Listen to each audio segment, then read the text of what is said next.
আমি তোমার ফোন করছিলাম, আমার তো 5 নম্বর নাম্বার আছে, কোন সঙ্গে ফোন করতে কেউ আইতেছে। আগুনটা লাগছে অনুমানে, আগুনটা লাগছে আপনার 2টার সময়। কিয়ের থেকে লাগছে এটা? কিয়েতে লাগছে বইতাম পারতাছি না। এদিকে দোকান আমরা ওইদিকে একটা মন্দির আছে, এই মন্দিরের দিকে থেকে আগুনটা আইছে আর কি। কয়টা দোকান করছে? 12-13টা দোকানে বেয়ানে 40 থেকে 45 লক্ষ টাকা হইব। ফায়ার সার্ভিস আছে ঠিক মতো? ফায়ার সার্ভিস একটা ইঞ্জিন আছে ঠিক টাইমে, কিন্তু আর বাকি যদি আরো 2টা আইসে পরে, কিন্তু একটা যে কাজ করছে আর একটা যদি লগে আইতো তাহলে আমরা দোকানটি বাঁচাতে পারতাম, আমরা দোকানটি বাঁচাতে পারছি না।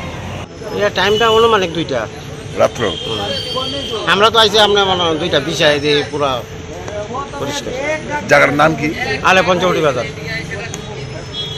কেমন কয়টা দোকান করছে? 9টা।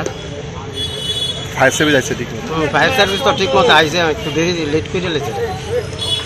ওদের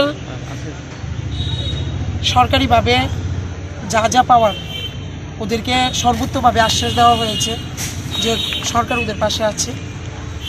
ওদের যা ক্ষয়ক্ষতি হয়েছে সরকারিভাবে যেটা ওদের পাওয়ার অতি সত্বর যাতে প্রসেসিংয়ের ব্যবস্থা করা হয়। আমাদের এসডিএম, ডিসিএম এবং তহসিলদারের সঙ্গে কথা হয়েছে, ওনারা কিছুক্ষণের মধ্যে আসছে। কয়টা দোকান করছে? 12টা দোকান।